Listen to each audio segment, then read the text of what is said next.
Hi అండి, నమస్తే. నేను మీ Anjali. Welcome back to Anjali cooking.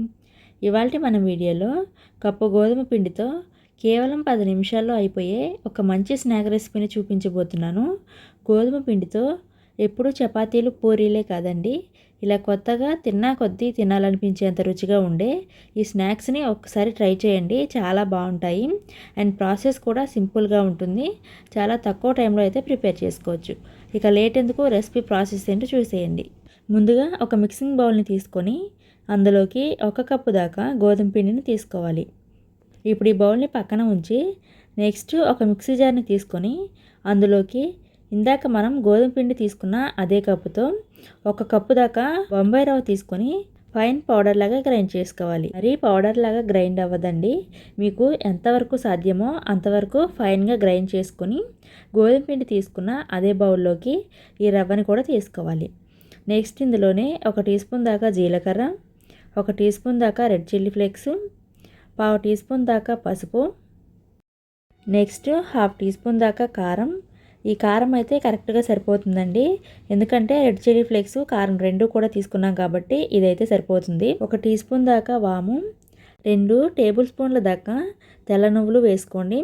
అలాగే 1 టేబుల్ స్పూన్ దాకా సన్నగా తరిగిన కరివేపాకు, నెక్స్ట్ 1 టేబుల్ స్పూన్ దాకా సన్నగా తరిగిన కొత్తిమీర కూడా వేసుకొని ఇవన్నీ కూడా బాగా కలిసేటట్టుగా చేత్తో మిక్స్ చేసుకోండి. ఇందాక నేను ఉప్పు వేయడం మర్చిపోయానండి, అందుకని ఇప్పుడు వేస్తున్నాను. 1/2 టీ స్పూన్ దాకా ఉప్పు వేస్తున్నాను. మీరు మీ రుచికి సరిపడా వేసుకోండి. నాకైతే ఈ ఉప్పు కరెక్ట్గా సరిపోయింది. ఇప్పుడు ఇందులోకి మనం చేసే స్నాక్స్ క్రంచీగా రావడానికి 2 టేబుల్ స్పూన్ల దాకా ఆయిల్ని వేసుకోండి. ఆయిల్ ప్లేస్లో మీరు కావాలంటే కరిగించిన బటర్ అయినా వేసుకోవచ్చు. పిండిని చేత్తో రబ్ చేస్తూ పిండికి ఆయిల్ బాగా పట్టించండి. పిండికి బాగా పట్టించాక చేత్తో ఇలా పట్టుకొని చూస్తే ఇలా ముద్దలాగా అవ్వాలి అండ్ బ్రేక్ చేస్తే ఈజీగా బ్రేక్ అవ్వాలి.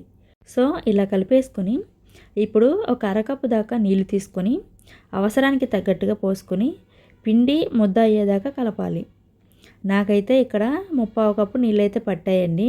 నీళ్ళు ఒకేసారి పోసేయకుండా పిండి కన్సిస్టెన్సీ అనేది చూసుకుంటూ కొద్ది కొద్దిగా పోసుకుంటూ పిండిని ముద్ద అయ్యేదాకా కలుపుకోవాలి. సో ఇలా సెమీ సాఫ్ట్గా కలుపుకోవాలి. ఇలా కలిపి మూత పెట్టి ఒక 5 నిమిషాల వరకు రెస్ట్ ఇవ్వండి. ఒక 5 నిమిషాల తర్వాత మూత తీసి కన్సిస్టెన్సీ చూపిస్తున్నాను. సో చూసారు కదా, కన్సిస్టెన్సీ అయితే ఇలా ఉంటేనే స్నాక్స్ క్రంచీగా వస్తాయి. మళ్ళీ ఒకసారి బాగా కలపండి. బాగా కలుపుకొని ఈ పిండిని 2 పిండి ముద్దలుగా డివైడ్ చేసుకోవాలి.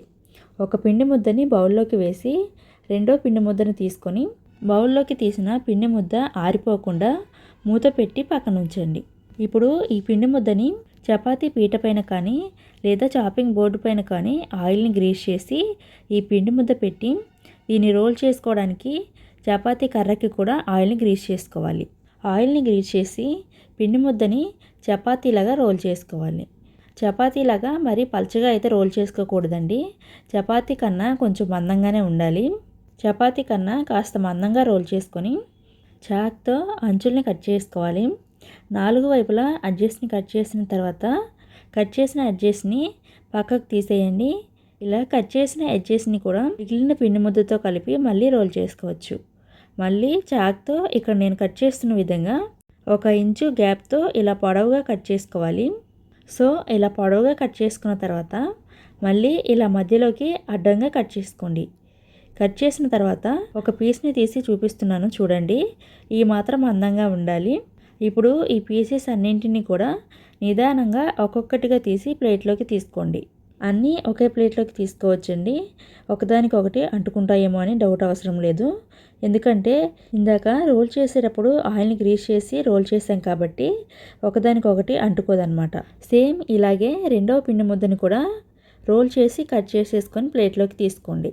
ఇప్పుడు వీటిని ఫ్రై చేసుకోవడానికి స్టవ్ ఆన్ చేసి కడాయిలోకి డీప్ ఫ్రైకి సరిపడా ఆయిల్ని పోసి ఆయిల్ని వేడి చేసుకోవాలి. ఆయిల్ వేడయ్యాక మీరు తీసుకున్న కడాయి సైజు ఆయిల్ని బట్టి మీ కడాయిలోకి ఎన్ని అయితే పడతాయో అన్ని పీసెస్ వేసి ఫ్రై చేసుకోండి. కడాయికి సరిపడా వేసాక 1-2 నిమిషాలు ఆగి అప్పుడు అటు ఇటు కదుపుతూ ఈవెన్గా వేయించుకోవాలి. అలాగే వీటిని మీడియం ఫ్లేమ్లోనే వేయించుకోవాలి. అప్పుడే లోపల వరకు వేగి క్రంచీగా వస్తాయి. మీడియం ఫ్లేమ్లోనే నిదానంగా క్రిస్పీగా అయ్యి ఇలా గోల్డెన్ కలర్లోకి రాగానే ఆయిల్లో నుండి తీసి ఎక్స్ట్రా ఆయిల్ని డ్రైన్ చేసేసుకొని పక్కకు తీసేయండి. సేమ్ ఇదే విధంగా మిగిలిన పీసెస్ని కూడా బ్యాచెస్ వైజ్గా వేసుకొని ఫ్రై చేసుకొని తీసేయండి. ఒక ప్లేట్లోకి తీసి పూర్తిగా చల్లారనివ్వండి. చల్లారనిచ్చి ఒక ఎయిర్ టైట్ డబ్బాలో స్టోర్ చేసుకోండి. నెల రోజులైనా అంతే ఫ్రెష్గా క్రంచీగా ఉంటాయి. సో అంతేనండి, చూసారు కదా, టేస్టీగా గోధుమ పిండితో స్నాక్స్ అయితే రెడీ అయిపోయాయి. మీరు కూడా తప్పకుండా ట్రై చేయండి. అలాగే ఈ రెసిపీ నచ్చితే ఈ వీడియోకి లైక్ చేసి ఈ వీడియోను మీ ఫ్రెండ్స్ అండ్ ఫ్యామిలీకి షేర్ చేయండి. ఇలాంటి మరెన్నో టేస్టీ రెసిపీస్ కోసం వెంటనే మన అంజలి కుకింగ్ ఛానల్ను సబ్స్క్రైబ్ చేసుకోండి. Thank you for watching.